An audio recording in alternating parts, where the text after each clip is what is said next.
மாண்புமிகு பேரவைத் தலைவர் அவர்களே, மாபெரும் தலைவர்கள் வழிநடத்திய மாண்பும் மாபெரும் வரலாற்று சிறப்பு கொண்ட இந்த சட்டமன்ற பேரவையின் 17வது சட்டமன்ற பேரவைக்கு நம்மையும் நம்ம தமிழக வெற்றி கழகத்தை சார்ந்த சட்டமன்ற உறுப்பினர்களையும் தேர்ந்தெடுத்து அனுப்பின நிரந்தரமாக என் நெஞ்சில் குடியிருக்கும் தாயன்புமிக்க தமிழக மக்கள் அனைவருக்கும் என்னுடைய மனப்பூர்வமான நன்றிகள். 17வது சட்டமன்ற கூட்டத்தொடரின் முதல் ஆளுநர் உரையின் மீதான நன்றி தெரிவிக்கும் தீர்மானத்திற்கு பதிலுரை வழங்க வாய்ப்பளித்த மாண்புமிகு பேரவைத் தலைவருக்கு நம் வணக்கத்தை தெரிவித்துக் கொள்கிறோம். மாண்புமிகு பேரவைத் தலைவர் அவர்களே, இந்த 17வது மாமன்றத்தில் அதிகப்படியான 12 கட்சிகளை சேர்ந்த பிரதிநிதிகள் தேர்ந்தெடுக்கப்பட்டிருக்கும்.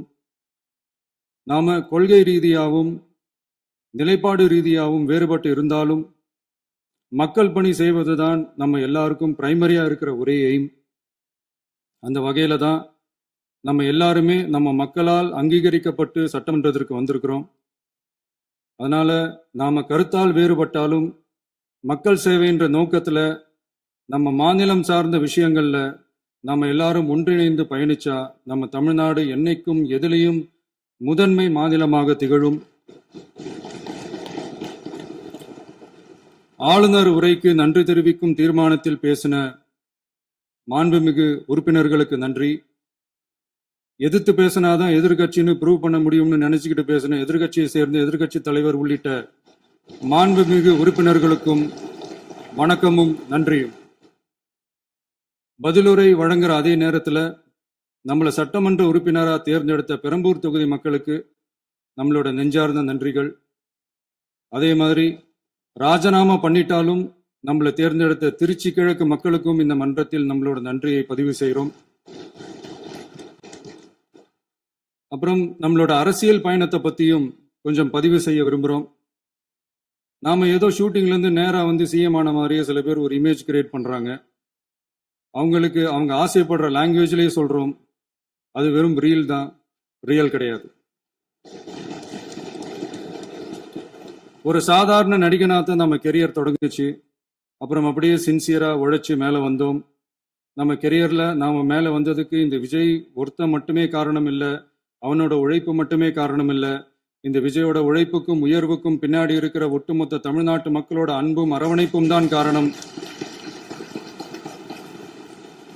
ஒவ்வொரு வீட்டில் இருக்க ஒவ்வொருத்தரும் நம்மளை அவங்க வீட்டில் ஒருத்தனா ஏற்றுக்கிட்டது தான் நமக்கு கடவுளும் மக்களும் தந்த மிகப்பெரிய வரம்.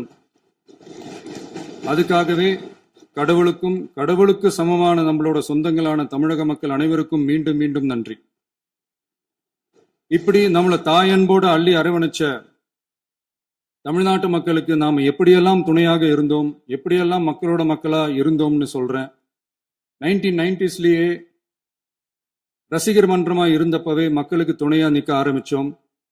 அதுக்கப்புறம் நற்படி மன்றமாகவும் அதுக்கப்புறம் விஜய் மக்கள் இயக்கமாகவும் மாறி மக்களோட மக்களா நின்றுகிட்டு இருந்தோம். 2008 ஈழத் தமிழருக்கு ஆதரவா உண்ணாவிரதம் போராட்டம் செஞ்சோம்.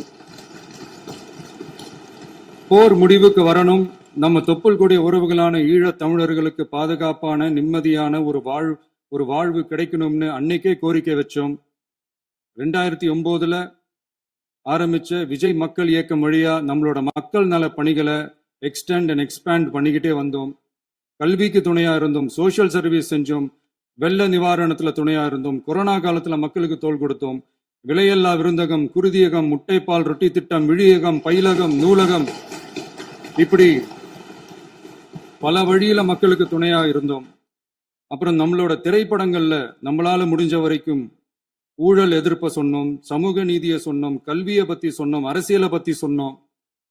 அரசியலை பத்தி பேசுனதுனால நம்ம படங்கள் சந்திச்ச இது வரைக்கும் சந்திக்கிற பிரச்சனையை பத்தி எல்லாருக்குமே தெரிஞ்சதுதான்.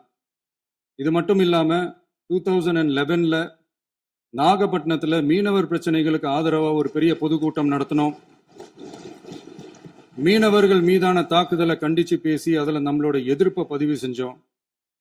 2017 ஜல்லிக்கட்டு போராட்டத்துல தமிழர் பண்பாட்டு உரிமைக்கான நம்மளோட ஆதரவை தெரிவிச்சோம். 2018 ஸ்டெர்லைட் போராட்டம் துப்பாக்கி சூட்ல பாதிக்கப்பட்ட நம்ம சொந்தங்களை நேர்ல சந்திச்சு ஆறுதல் சொன்னோம். 2021 உள்ளாட்சி தேர்தல்ல விஜய் மக்கள் இயக்க வேட்பாளர்கள் போட்டியிட்டு ஜெயிச்சாங்க.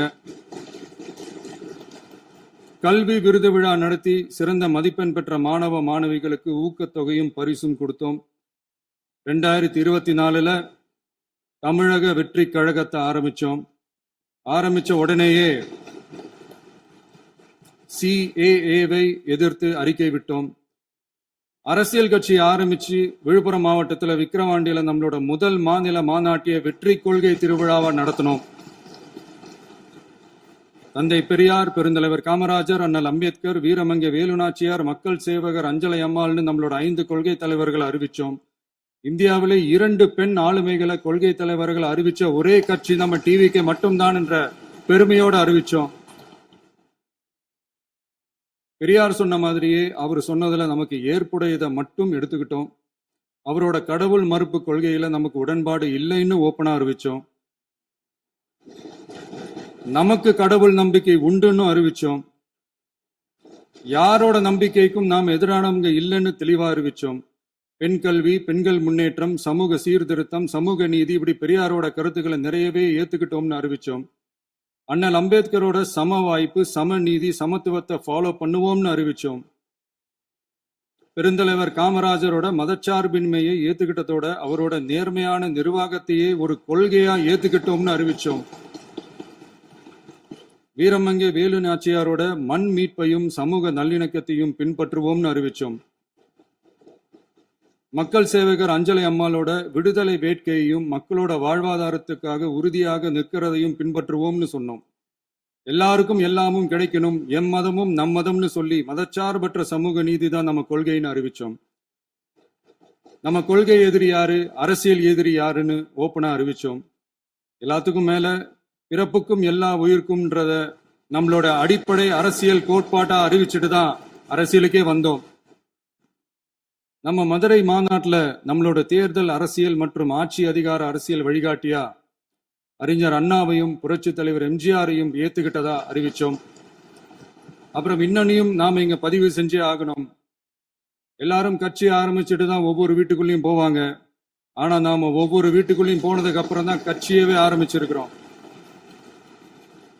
ஒவ்வொரு வீட்டுல ஒவ்வொருத்தரும் நம்மள அவங்க பிள்ளையா, மகனா, அண்ணனா, தம்பியா ஏத்துக்கிட்டதும் இயல்பா நடந்துச்சு.